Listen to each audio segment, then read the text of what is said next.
বান্দরবান পার্বত্য জেলা বান্দরবানের 3টি উপজেলা যথা থানচি, রুমা এবং রোয়াংছড়িতে আমাদের বাংলাদেশ সেনাবাহিনী, পুলিশ, বিজিবি, র্যাব এবং অন্যান্য বাহিনীর সমেত যৌথ অপারেশন চলমান রয়েছে। তাই এই অপারেশন চলমান থাকায় গোয়েন্দা সংস্থাসমূহের সুপারিশের ভিত্তিতে নির্বাচন কমিশন এই 3টি উপজেলা নির্বাচন পরবর্তীতে অনুষ্ঠান করবেন মর্মে সিদ্ধান্ত গৃহীত হয়েছে। অতৃপ্তি না, এখানে অতৃপ্তির বিষয়টি না, ওখানে আমরা ল এনফোর্সিং অথরিটিকে আমরা কম দিতে পেরেছি, কারণ আমরা একসাথে আমরা নির্বাচন করি বিদায় কোনো কেন্দ্রে 1জন, কোনো কেন্দ্রে 2জন পুলিশ সদস্য দিয়ে থাকি। এই সদস্য সংখ্যাগুলো বাড়ানো হবে। ওখানে আমরা পর্যাপ্ত বিজিবি দিতে পারি না, এখানে আমরা উপজেলা ভিত্তিক বিজিবি মোতায়েন করবো, যেখানে সর্বনিম্ন উপজেলায় 2 ব্যাটালিয়ন, সর্বোচ্চ 4 ব্যাটালিয়ন পর্যন্ত আমরা বিজিবি মোতায়েন করবো, অর্থাৎ প্লাটুন।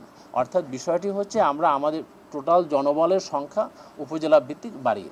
ধন্যবাদ আপনাদেরকে। আমাদের যে গোয়েন্দা সংস্থাগুলো রয়েছে তারা যে রিপোর্ট এখানে উপস্থাপন করেছেন, তারা নির্বাচনে কোনো ধরনের সহিংসতার সম্ভাবনা রয়েছেন মর্মে তারা রিপোর্টে উল্লেখ করেন নাই। তারা বলেছেন নির্বাচন প্রতিদ্বন্দ্বিতাপূর্ণ হবে, যেহেতু অনেকগুলো রাজনৈতিক দল অংশগ্রহণ করছেন, সেখানে তাদের দলীয় প্রতীক ছাড়া, সুতরাং একই দলের একাধিক সংখ্যক পদপ্রার্থী এই নির্বাচনে অংশগ্রহণ করেছেন। এছাড়াও রিপোর্টগুলোতে আমরা দেখতে পেয়েছি যে দলগুলো নির্বাচন বর্জন করেছেন মাঠ পর্যায়ে তাদেরও কিছু কিছু অনুসারীরা এই নির্বাচনে অংশগ্রহণ করছেন মর্মে আমরা জানতে পেরেছি। সুতরাং নির্বাচন কমিশন আশা করে একটি প্রতিদ্বন্দ্বিতাপূর্ণ নির্বাচন হবে এবং সেই প্রতিদ্বন্দ্বিতাপূর্ণ নির্বাচনটাকে সুষ্ঠু সার্থকভাবে আয়োজনের জন্য আইনশৃঙ্খলা রক্ষাকারী মোতায়েন, নির্বাহী ম্যাজিস্ট্রেট, জুডিশিয়াল ম্যাজিস্ট্রেট মোতায়েন থেকে শুরু করে সকল ধরনের কার্যক্রম গ্রহণ করা হবে, যাতে ভোটারগণ নির্বিঘ্নে ভোট কেন্দ্রে গিয়ে তার পছন্দ মতো ব্যক্তিকে ভোট দিয়ে সুষ্ঠুভাবে বাড়ি যেতে পারে এবং যথাযথভাবে নির্বাচনে তাদের ফলাফলটা প্রতিফলিত। প্রথম হচ্ছে আইনগতভাবে বাংলাদেশের যে কোনো নাগরিক যিনি নির্বাচনে অংশগ্রহণ করার যোগ্যতা রয়েছেন তিনি তার সংশ্লিষ্ট নির্বাচনী এলাকায় ভোটে অংশগ্রহণ করতে পারবেন। এখানে আইনগতভাবে কোনো বাধা নেই।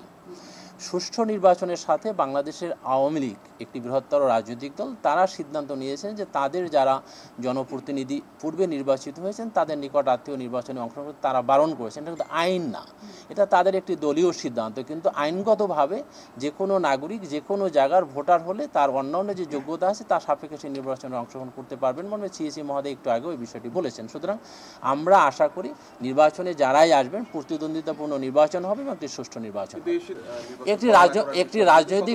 একটি রাজনৈতিক সিদ্ধান্তকে আপনি নির্বাচন কমিশনের সিদ্ধান্তের সাথে একত্রীভূত করার কোনো সুযোগ নেই। আমরা চাই অধিক সংখ্যক পদপ্রার্থী আসবে।